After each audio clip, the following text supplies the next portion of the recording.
It's Laura Bryna and Little One here, and you're listening to the School of Hollywood.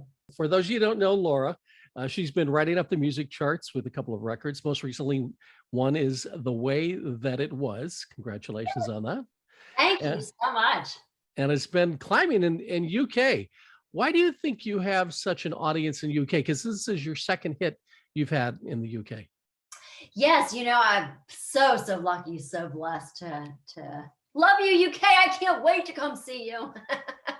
But I think here in the United States right now, the dance market, a lot of the clubs are closed. We're still figuring out the whole COVID thing. So, but apparently Europe's got it all going on and they know what they're talking about. And so it's been great. And, over there too, the DJs who are so incredible, who've remixed this song. I mean, they're such artists on a whole nother level than me. I think they just are incredible and they take it to a whole different atmosphere, and the song becomes a whole different song with what they create. So they've got podcasts, they've got radio shows, they've got so many different avenues that we may not necessarily have here in the United States. So it's been wonderful for us because it's gotten out to so many great people listening. So yeah. Yeah, I actually just got a track from a DJ out of UK, London. And what was interesting, he actually took a country song and made it into a dance record. And that seems to be a new trend for the UK. And you coming from Nashville, that could be down your path a little further on down. Amen to that. I love it. I'm telling you, they're so talented. And Cutmore and Until Dawn. There's so many great artists are from there. So it's great. So I'm really happy that I got to collaborate with them. So tell me about the song, The Way That It Was. How did it inspire you to come about, and who did the music video on it? Well, The Way That It Was it's not about the pandemic, although sometimes it could be construed and be thought about that it's about the pandemic, but it's not really. It's about a relationship and why can't we go back to how it used to be? But it's kind of been like a little bit of a pandemic theme too, because it's like we all just want to go back to a hug. We want to go back to being together, seeing each other, that kind of a thing. But right after Stars Are Falling, which knock on wood has done so great, and it's kind of become an anthem for the pandemic, which has been really incredible, especially since it was recorded and the video was done before the pandemic even started. And it just became this positive song for people going through this pandemic. People needed something uplifting, and it was really great to hear from first responders and different teachers and different people saying how much this song has helped them through this sad time and dark times. And so I wanted something that was really up tempo and fun and like, okay, we're coming out of the dark, or we're trying to come out of this dark place. And The Way That It Was just has such a fun, kind of summery, fun up tempo. And and of course, with all these DJs, Dave All Day and so many great DJs, they brought it to a whole different life and a whole different song. So it's been really great. And Ellie, who did the video for Stars Are Falling, we've done some video clips and put them together for this song too as well. That is awesome. You worked with Damon Sharp, who's worked with Nelly, Pitbull, Ariana Grande. How did that come about? So he's amazing. I love him. He actually, it was through a mutual friend, as somebody who I do some work with, and so does he. And you're coming out of your first record, and it's like, what does Laura Bryna want to say next, kind of thing, and where do you want to take it to? What do you want to say? And so this mutual friend of ours was like, hey, because we were talking to a bunch of different people and different producers, and this mutual friend brought up Damon, and so of course we met and just were two peas in a pod. And what I love about Damon too is that not only is he a producer, but he's a musician, he's an artist, he's done the whole thing and continues to do the whole thing. I mean, now he's doing DJing and all different things and having so much success. He's songwriter, does it all. And I just thought that he really got me. And it wasn't, sometimes you feel like people want to change you, or they want to make you something that you're not, or they want to take you and do whatever. Damon he's like, look, I don't want to make, he's like, I just want to challenge you and broaden your horizons.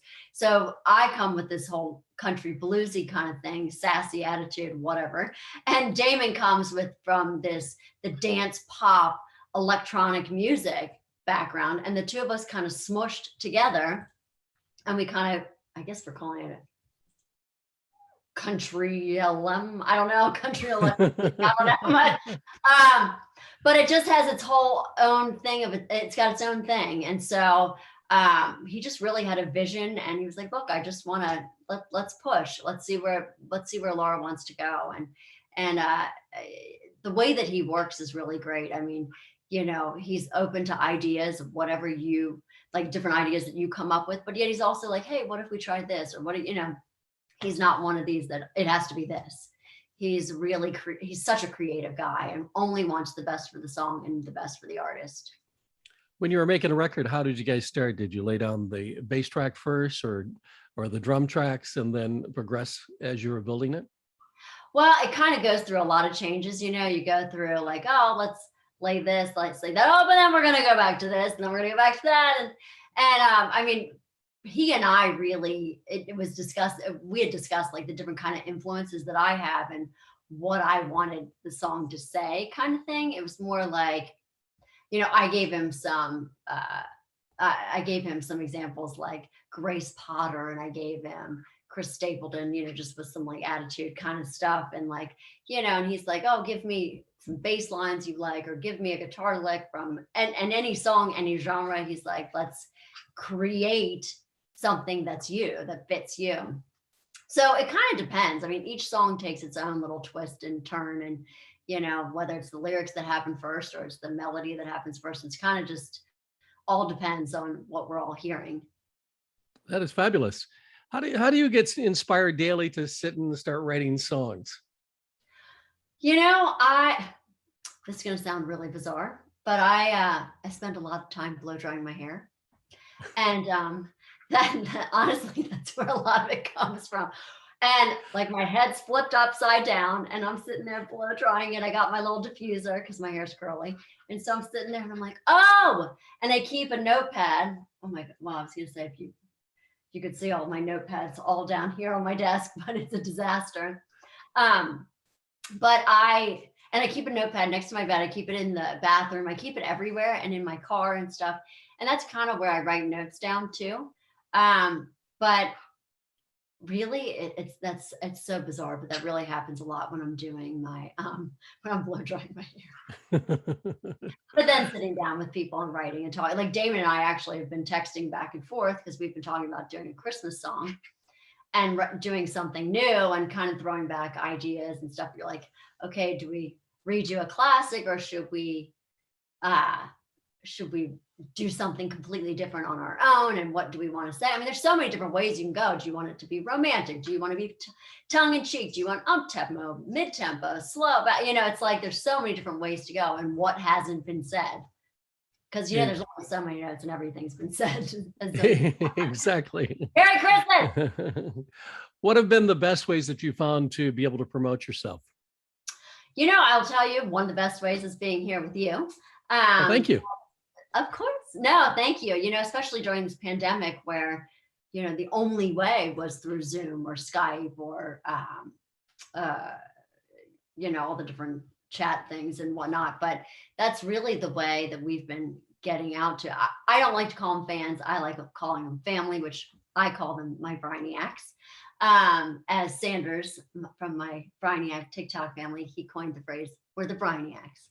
But, and God bless social media. It's been a great way for us to keep in touch with everybody and let everybody know what we're doing, that we're still creating, and that we're still alive and doing. I mean, really, it's been so hard not having a hug or human contact. I mean, everybody's level of comfort during the pandemic is different. So you don't know who feels comfortable getting together or not. So thank God for like a video chat or being here with you and letting us get together and be as human contacty as we can. That's the word, but I've been known to make up words. But so it's really, thank you for what you're doing, because it really helps us still be musicians and still be creative and get the word out there about what we're doing. Well, you're also a little bit of a podcast host too. I saw somewhere online. I try a little bit. Yeah, we do a show called That's America to Me, where we interview some different people who've excelled in their field, from musicians to the guy that invented the heart stent. I had such a great pleasure, and he was a dear friend too. I actually befriended him too. It was Larry King. Oh yeah. The interview god, of course. And I really got to know him as a person, not just Larry King.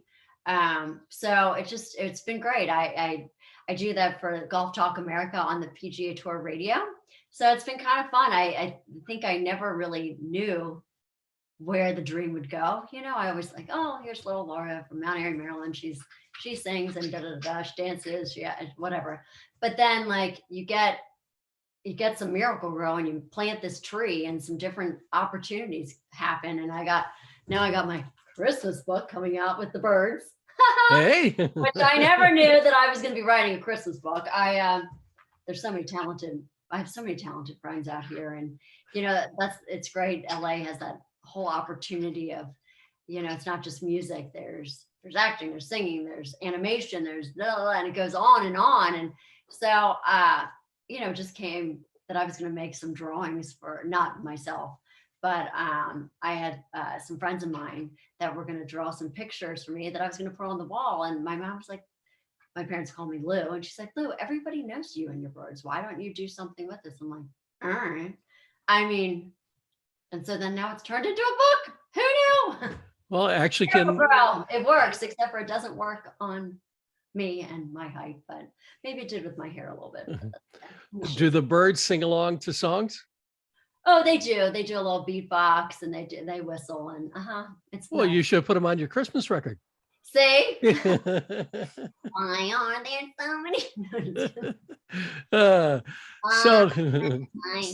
So here's a big question for you. Yeah.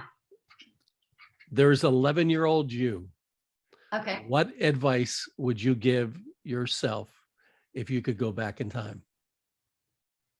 Live every moment to the fullest, and learn, and always be kind, and always be nice, and never leave an opportunity behind. That is awesome. So where can people find you on social media? You can find me at Laura Bryna, LauraBryna. We got a website, we got Facebook, the Insta-tweet, Instagram, Twitter, all of the above, and always our TikTok. So definitely check us out. We're doing crazy fun stuff, and always creative, and always be a part of our Bryniac family. We love everybody, and everybody is welcome.